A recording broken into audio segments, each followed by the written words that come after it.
Hello everyone, कैसे हैं आप सब। चैंपियन ऑफ लॉ के इस यूट्यूब चैनल पे आप लोगों का एक बार फिर से स्वागत है।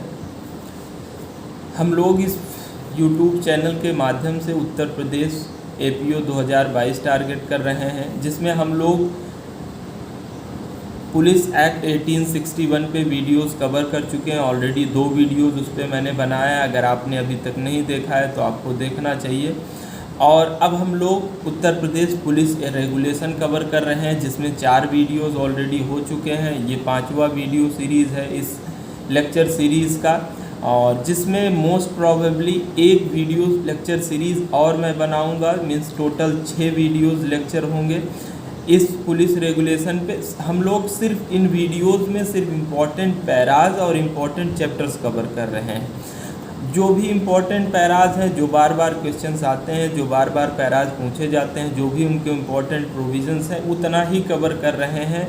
ज़्यादा बहुत इधर उधर भागने की ज़रूरत नहीं, क्योंकि जहाँ से क्वेश्चन आता है उतना ही कवर हो जाए। क्योंकि this regulation is too lengthy regulation. 554 paras हैं, 37 चैप्टर्स हैं, तो इतना करने का कोई मतलब नहीं। 7-8 क्वेश्चन आते हैं, तो हम सिर्फ इम्पॉर्टेंट चैप्टर्स ही कवर करेंगे। आज के इस इम्पॉर्टेंट चैप्टर्स में हम लोग चैप्टर 29, चैप्टर 31 और चैप्टर 32 देखेंगे।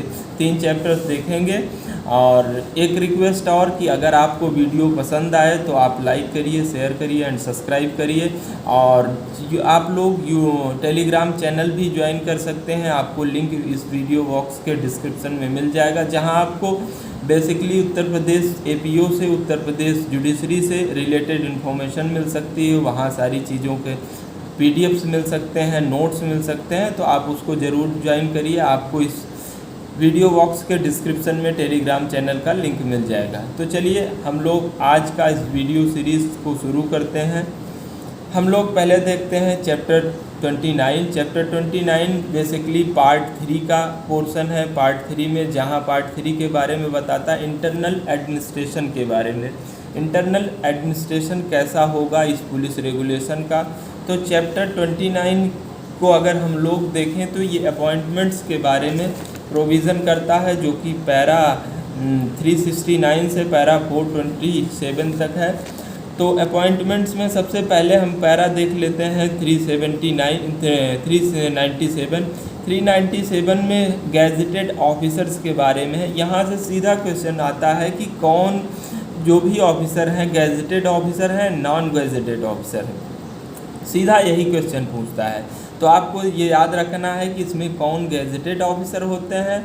और पैरा 398 में नॉन गैजेटेड ऑफिसर्स के बारे में बताया गया है। तो इसमें पहला है inspector general, deputy inspector general, superintendent, assistant superintendent और डिप्टी सुपरिटेंडेंट जो है वो गैजेटेड ऑफिसर्स में आते हैं। आईजी, डीआईजी, एसपी, एएसपी और डीएसपी। मीन्स डीएसपी जो कि लोअर सबसे गैजेटेड ऑफिसर है। DSP means circle officer. Circle officer से लेकर ऊपर के जो भी पुलिस ऑफिसर्स होते हैं, they all are gazetted officer according to this para. और उसके नीचे के जो भी ऑफिसर्स होते हैं, inspector, sub inspector, head constable और कांस्टेबल, पैरा 398, ये नॉन गैजेटेड ऑफिसर्स होते हैं। यहाँ से सीधा यही क्वेश्चन बनता है। वो 4 ऑप्शन से देगा, उसमें से पूछ लेगा कौन से गैजेटेड ऑफिसर्स होते हैं और कौन से नॉन गैजेटेड ऑफिसर्स होते हैं। तो आपको ये याद रखना चाहिए। जो इंस्पेक्टर से नीचे का रैंक का है, इंस्पेक्टर को लगाकर उसके नीचे के रैंक का है, वो नॉन गैजेटेड ऑफिसर। और इंस्पेक्टर के ऊपर का जो है, सीओ से लगाकर उसके ऊपर का, वो गैजेटेड ऑफिसर्स हैं। उसके बाद हम लोग देख लेते हैं पैरा 399, 400 ऐसे ऑनवर्ड्स जो देख लेते हैं, 400, 401, 402, 3। यहाँ दिया गया officers and their appointing authorities. Question यही आता है कि कौन से ऑफिसर्स को अपॉइंट कौन करता है। तो सबसे पहले यहाँ दिया है superintendent and officers of the higher rank. SP या उसके ऊपर के जो भी ऑफिसर्स होते हैं, एसपी के ऊपर का होगा, डीआईजी होगा, आईजी होगा, इनके ऊपर के जो भी ऑफिसर्स होते हैं एसपी से लेकर, उनको कौन अपॉइंट करता है? अपॉइंटिंग अथॉरिटी उनका है गवर्नर इन काउंसिल। जो भी गवर्नर इन काउंसिल होती है स्टेट की, वो एसपी से लेकर उनके ऊपर के जो भी ऑफिसर्स होते हैं उनको अपॉइंट करती है। सीधा ये क्वेश्चन आएगा कौन है अपॉइंटिंग अथॉरिटी, तो गवर्नर इन काउंसिल। तो और इसके बाद फिर आ जाता है असिस्टेंट एसपी। असिस्टेंट एसपी माने एएसपी। एएसपी को अपॉइंट करता है the appointed by the on probation by the government of India on the result of competitive exams held in India. ये अपॉइंट होते हैं जो भी एग्ज़ाम्स होते हैं, कॉम्पिटिटिव एग्ज़ाम्स होते हैं, यूपीएससी के एग्ज़ाम्स होते हैं, वहाँ से जो व्यक्ति वहाँ पास होते हैं उनको अपॉइंट किया जाता है, उनको एएसपी बनाया जाता है असिस्टेंट, और वो प्रोबेशन पीरियड में बनाए जाते हैं। वो प्रोबेशन बेसिस पे होते हैं, शुरू में एएसपी, उसके बाद एसपी हो जाते हैं। उसके बाद जो है रिजर्व इंस्पेक्टर को कौन अपॉइंट करता है, रिजर्व इंस्पेक्टर अपॉइंट होते हैं डीआईजी। उनकी अपॉइंटिंग अथॉरिटी कौन है, डीआईजी। डीआईजी रिजर्व इंस्पेक्टर्स को अपॉइंट करता है। उसके बाद CO circle inspector, DSP, DSP इनको बोलते हैं सीओ को, तो इनको अपॉइंट करता है कौन, DIG. DIG reserve inspector, circle inspector. उसके बाद सब इंस्पेक्टर आ जाते हैं, सब इंस्पेक्टर को भी डीआईजी अपॉइंट करता है। From the list of candidate who qualifies at the prescribed cadets course at the police training centre. तो किस में से इनको अपॉइंट करता है सब इंस्पेक्टर को, जो उनके कैंडिडेट होते हैं जो क्वालिफाई करते हैं क्या, prescribed cadet course at a police training. Police training में जो भी उन कोर्स को क्वालिफाई करते हैं, जो भी प्रिस्क्राइब्ड कोर्स होता है, जो भी क्वालिफाई करते हैं उनको सब इंस्पेक्टर बनाया जाता है। कौन अपॉइंटिंग अथॉरिटी है उनका, डीआईजी। डीआईजी उनके अपॉइंटिंग अथॉरिटी। उसके बाद आर्म्ड पुलिस जो होती है उनको भी डीआईजी अपॉइंट करता है। जो माउंटेड पुलिस होते हैं उनको भी डीआईजी अपॉइंट करता है। बट जो हेड कांस्टेबल्स होते हैं उनको सुपरिटेंडेंट ऑफ पुलिस अपॉइंट करता है। मीन्स आपको याद रखना है किसको कौन अपॉइंट करता है, तो रिजर्व इंस्पेक्टर से लगाकर circle inspector, sub inspector, armed police, mounted police, सबकी appointing authority DIG, deputy inspector of police. Head constable को सुपरिटेंडेंट ऑफ पुलिस, एसपी। और उसके बाद एसपी से लगाकर उसके ऊपर के जो भी ऑफिसर्स होते हैं उनकी अपॉइंटिंग अथॉरिटी कौन है, गवर्नर इन काउंसिल। तो ये अपॉइंटिंग अथॉरिटीज़, आपको यही याद रखना है कि किसके कौन अपॉइंटिंग अथॉरिटीज़ हैं। क्वेश्चन यही आता है कि इनको कौन अपॉइंट करता है। ये बेसिकली आपका हो गया चैप्टर 29। चैप्टर 29 में इतना ही इम्पॉर्टेंट है। थोड़ा एक इम्पॉर्टेंट पैरा 423 है जिसमें कहा गया सर्टिफिकेट ऑफ अपॉइंटमेंट। तो ये कहता है certificate of appointment in form 25 showing the date of enrollment shall be given to the mountain on the cloth to every person enrolled in the Police Act 1861। जो भी लोग माउंटेड पुलिस के जैसे appoint होंगे उनको एक सर्टिफिकेट ऑफ अपॉइंटमेंट दिया जाएगा फॉर्म नंबर 25 में। और ये कहता है this certificate must be given up on quitting the service. जब वो लोग सर्विस छोड़ते हैं तो उसको क्विट कर देना होता है, सर्टिफिकेट वापस कर देना होता है। ये हो गया आपका पैरा चैप्टर 29। चैप्टर 29 में ये इतनी चीज़ें इंपॉर्टेंट हैं।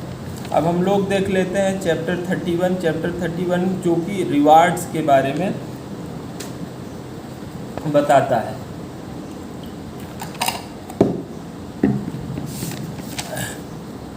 रिवार्ड्स माने किसको क्या पुरस्कार मिलेगा। यहाँ 4 क्लास बताए गए हैं, 4 तरीके के रिवार्ड्स बताए हैं, class A, class B, class C और क्लास डी के बारे में।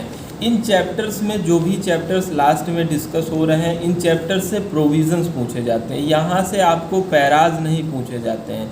शुरू के चैप्टर से पैरा पूछा जाता है, कौन से चैप्टर में क्या है। यहाँ के चैप्टर से आपको अंदर का कंटेंट पूछते हैं। जनरली यही क्वेश्चन यहाँ से कंटेंट पूछा। तो हम लोग देख लेते हैं ये जो 4 क्लास है किससे रिलेटेड हैं, कौन कौन से इसमें क्लास आते हैं, कौन कौन से लोग हैं इसमें जिनको रिवार्ड मिलता है। तो सबसे पहले ये है कि क्लास ए में, ये क्लास ए कहता है कि it is paid for the information leading to arrest and conviction of the criminal. जब कोई भी व्यक्ति इनको इन्फॉर्मेशन देता है जिससे किसी का कन्विक्शन होता है या अरेस्ट होता है, तो उनको क्लास ए में रिवार्ड दिया जाता है।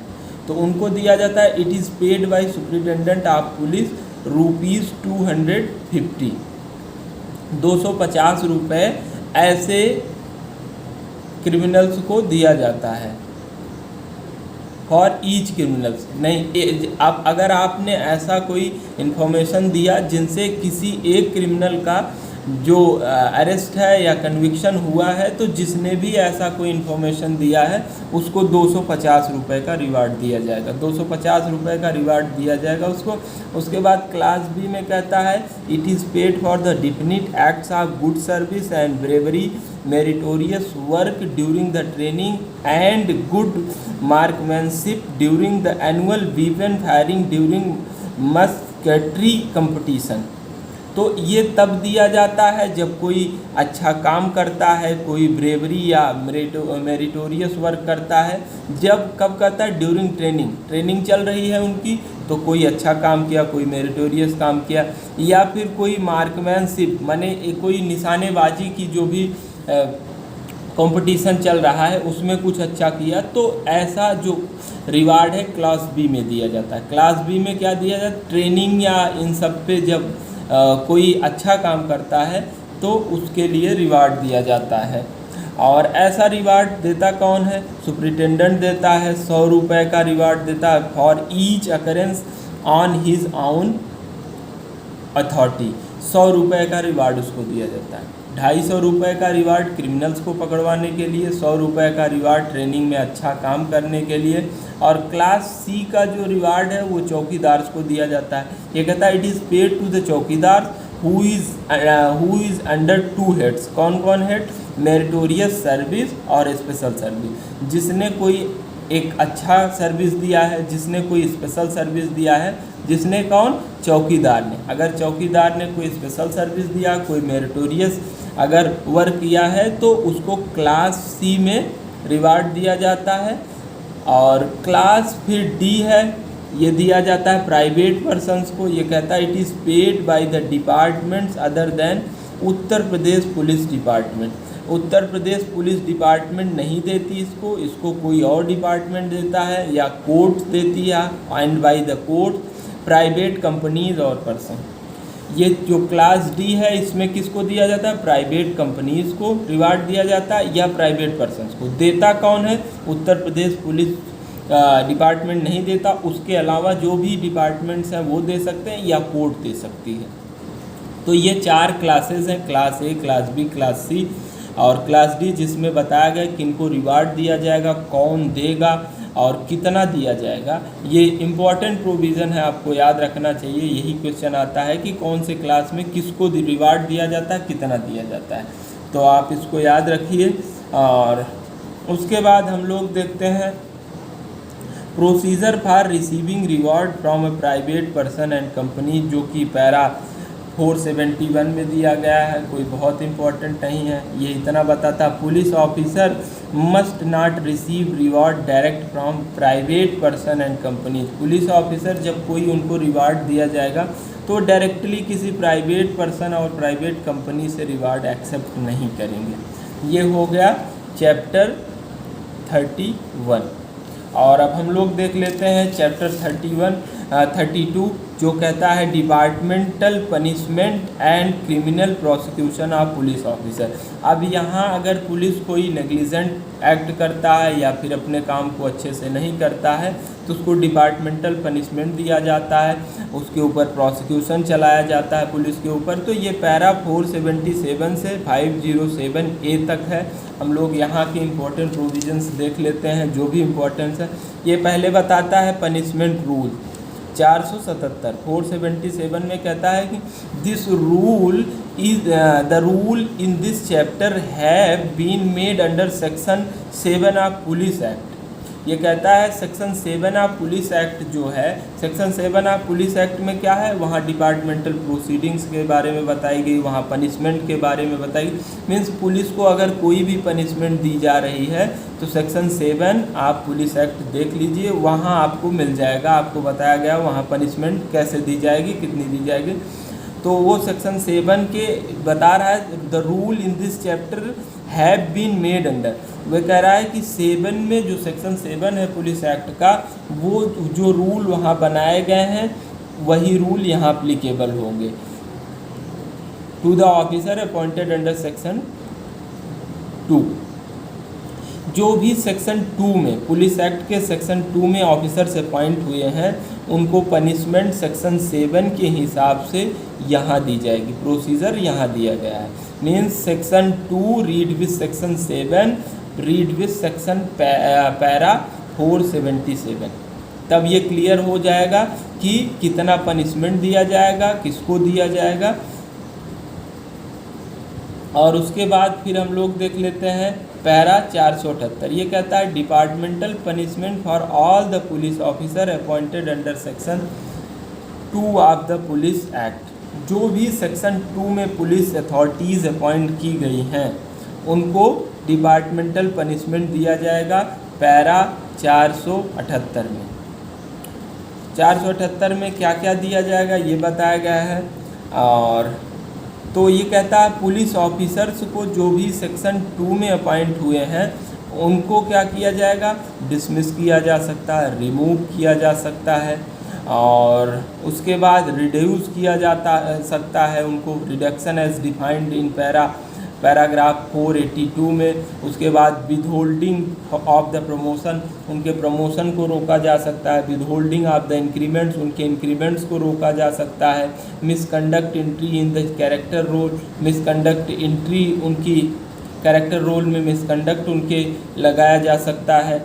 उसके बाद जो ये तो पुलिस ऑफिसर्स के बारे में है, dismissal, removal, reduction, withholding increment, withholding promotion और मिसकंडक्ट्स के बारे में। और उसके बाद हेड कांस्टेबल और कांस्टेबल को कौन सी पनिशमेंट दी जा सकती है, ये कहता है punishment awardable to the police officers. जो भी पुलिस ऑफिसर्स को अभी पनिशमेंट दी गई है, डिसमिसल, रिमूवल, रिडक्शन, ये सारी दी जा सकती है। इसके अलावा confinement to the quarters for a term not exceeding 15 days, उनको 15 दिन के लिए उनके क्वार्टर्स में कन्फाइन किया जा सकता है। पनिशमेंट ड्रिल दी जा सकती है, ड्रिल कराया जा सकता है, एक्स्ट्रा गार्ड ड्यूटी कराई जा सकती है, ज़्यादा ड्यूटी उनसे कराई जा सकती है। ये हेड कांस्टेबल और कांस्टेबल। और जो भी कांस्टेबल्स हैं इसके अलावा ये कहता है punishment awardable to police officer, जो भी पुलिस ऑफिसर्स को यहाँ पनिशमेंट दिया गया डिसमिसल, रिमूवल, रिडक्शन का, ये सब का। और उसके बाद punishment awardable to head constable and constable, और जो भी पनिशमेंट कांस्टेबल और हेड कांस्टेबल को दी जा रही हैं वो दी जाएंगी। और फटीग ड्यूटी मीन्स कांस्टेबल में क्या और ऐड कर दिया गया प्लस फटीग ड्यूटी। पिछला सारा जो भी पनिशमेंट उनको दी जा रही है पुलिस ऑफिसर्स को, हेड कांस्टेबल्स को, वो उस कांस्टेबल को दी जा सकती, उसके अलावा फटीग ड्यूटी, उनको फटीग ड्यूटी कराई जा सकती है। ये सारे डिपार्टमेंटल जो पनिशमेंट्स हैं ये दी जाएंगी सबको, पुलिस ऑफिसर्स को, हेड कांस्टेबल को और कांस्टेबल को। आपको ये याद रखना है कि क्या पनिशमेंट किसको दी जा सकती है और क्या नहीं दी जा सकती। पैरा 478A में कहता है स्टेट्स दैट पनिशमेंट में be awarded only after the departmental punishment. ये कहता है कि किसी को पनिशमेंट तभी दी जा सकती है जब डिपार्टमेंटल प्रोसीडिंग हो जाए, उसके पहले नहीं। आपको डिपार्टमेंटल प्रोसीडिंग कराना पड़ेगा तब then you can punish anyone. उसके बाद हम लोग देख लेते हैं power of the officers for the punishment, para 479। ये कहता है कि किसको किसको पावर है पनिशमेंट देने की। तो गवर्नर के बारे में कहता है reserve full powers of punishment. ये कहता है कि सारी पावर्स होंगी, जो भी यहाँ पावर्स दी गई हैं वो सारी पावर्स गवर्नर में होंगी। उसके बाद आईजी के बारे में कहता है may punish inspector and all police officers lower rank. जो आईजी है वो जो भी इंस्पेक्टर्स हैं या उनके नीचे के जो भी रैंक वाले पुलिस हैं उनको पनिश कर सकता है। डीआईजी किसको पनिश कर सकता है? May police all officers below the rank of inspector temporarily और परमानेंटली सबऑर्डिनेट, वो भी पनिश कर सकता है किसको? Below the rank of the inspector, जो भी इंस्पेक्टर के नीचे के जो लोग हैं उनको पनिश कर सकता है। आईजी मीन्स इंस्पेक्टर को भी कर सकता है, डीआईजी इंस्पेक्टर्स के नीचे के जो भी लोग हैं उनको पनिश कर सकता है।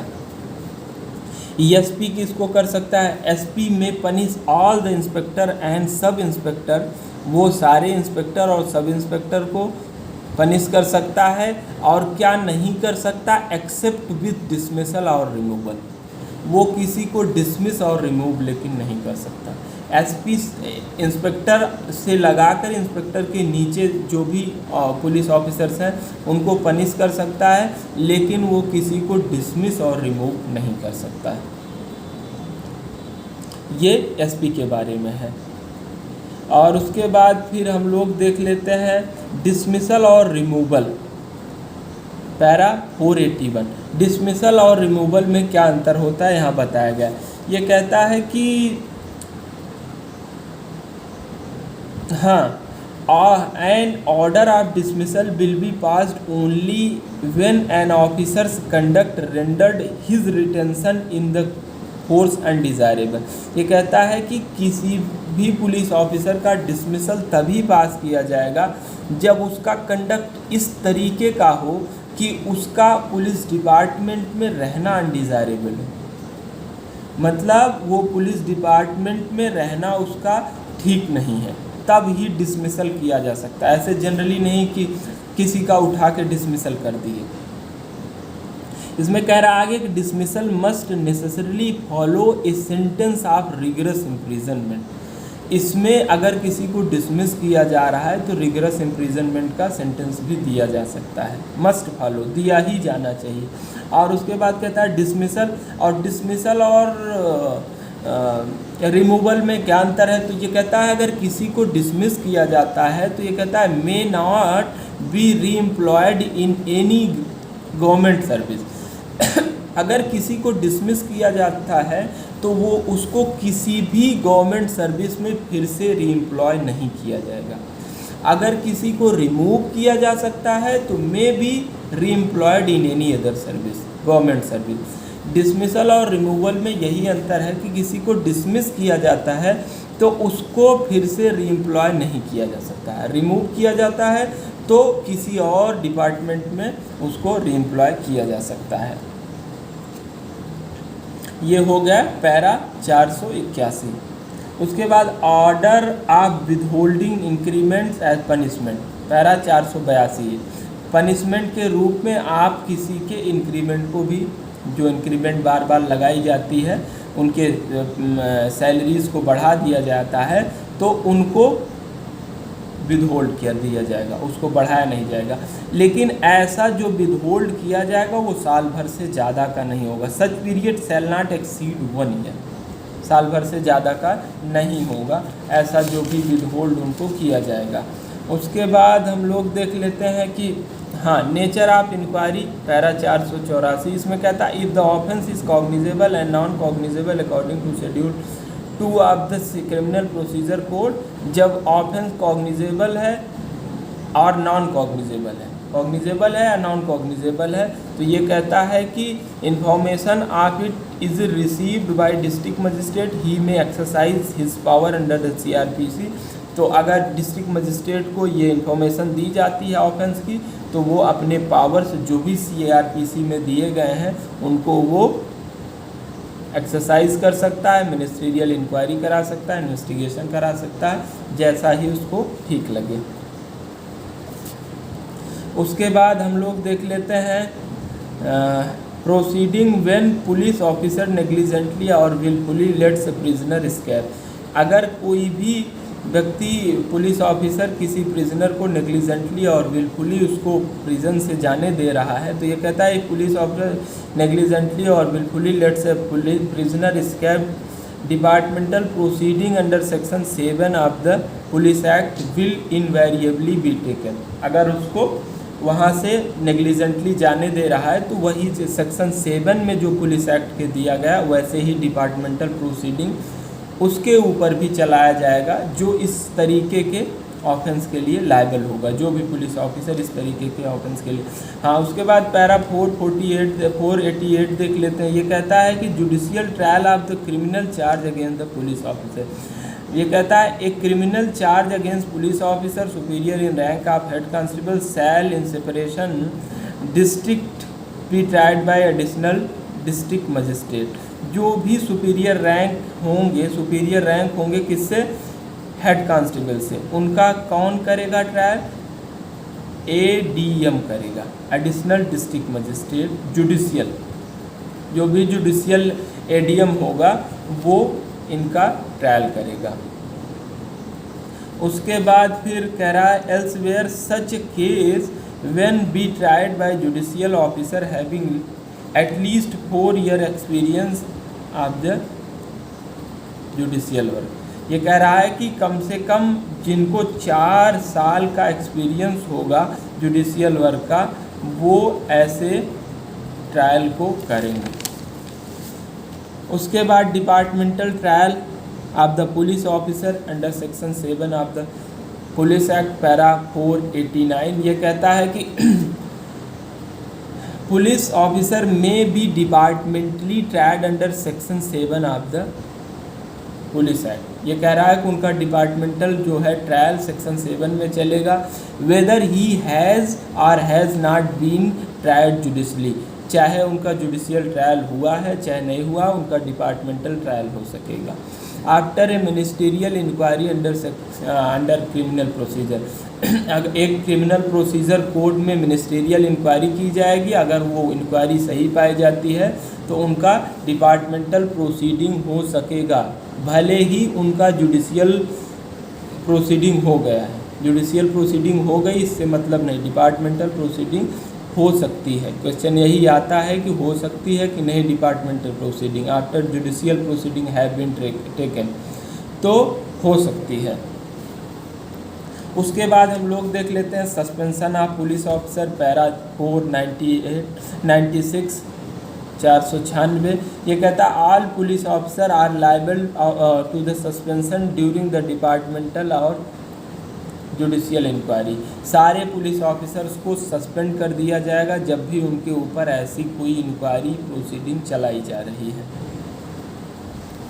उसके बाद resignation of police officer para 505 में ये कहता है कि जब पुलिस ऑफिसर रिज़ाइन करेंगे तो क्या करना होगा। A police officer of the rank inspector below और below can resign his officer on giving writing 2 months notice of his intention to resign. इसको आप अगर सेक्शन 9 पुलिस एक्ट के साथ पढ़ेंगे तो ये कहता है, पुलिस एक्ट में वहाँ सेक्शन 9 में कहा गया कि अगर कोई पुलिस ऑफिसर रिज़ाइन करता है तो उसको 2 महीने की नोटिस देनी पड़ेगी। पहले 2 महीने की नोटिस देगा तब वो रिज़ाइन कर सकता है। तो यहाँ भी वही कहता है कि आप किसी पुलिस ऑफिसर को रिज़ाइन करने के लिए जो भी इंस्पेक्टर या उससे नीचे का है, जो नॉन गैजेटेड ऑफिसर्स हैं, उनको 2 महीने की नोटिस देनी पड़ेगी। और यही इम्पोर्टेंट प्रोविज़न है। और आगे है however he shall not withdraw from the duties of his office until such his resignation has been formally accepted by appropriate। जब तक उसका ऐसा रिज़ाइनेशन लेटर अप्रोप्रिएट अथॉरिटी ने एक्सेप्ट नहीं कर लिया है तब तक उसका जो भी काम है वहाँ से वो विड्रॉ नहीं करेगा। He shall not withdraw from the duties, अपनी ड्यूटीज़ से विड्रॉ नहीं करेगा जब तक उसने ऐसा, और जब तक उसका ऐसा जो लेटर है, एप्लीकेशन है, वो एक्सेप्ट नहीं हो जाता है। मीन्स नौकरी लग गई तो आप लोग तब तक अपने काम से छुट्टी नहीं ले सकते, विड्रॉ नहीं कर सकते, मीन्स रिज़ाइन नहीं कर सकते जब तक आपका ये एप्लीकेशन लेटर जो है एक्सेप्ट नहीं हो जाता। तो ये इसी के साथ हम लोगों का जो चैप्टर 32 है वो भी हो गया। हम लोगों ने ये 3 चैप्टर्स देखे जो कि बहुत इम्पोर्टेंट है। और इसके बाद एक वीडियो और इस पे बनाऊंगा मैं, जिसमें चैप्टर 3-4 और कवर हो जाएंगे जो भी इम्पोर्टेंस है, उसके अलावा जो और इम्पोर्टेंट चैप्टर्स नहीं हैं। तो अगर आप लोगों को ये वीडियो पसंद आए, अगर आप लोग पसंद करते हैं इस वीडियो को, तो आप इसको लाइक करिए, शेयर करिए, सब्सक्राइब करिए। और अब हम लोग मिलते हैं नेक्स्ट वीडियो में। आप लोग टेलीग्राम चैनल ज़रूर फॉलो करिए, वहाँ से आपको इम्पॉर्टेंट नोट्स, इम्पॉर्टेंट जो भी इंफॉर्मेशन है मिलती रहेंगी। चलिए हम लोग मिलते हैं नेक्स्ट वीडियो में, तब तक bye bye, take care, see you.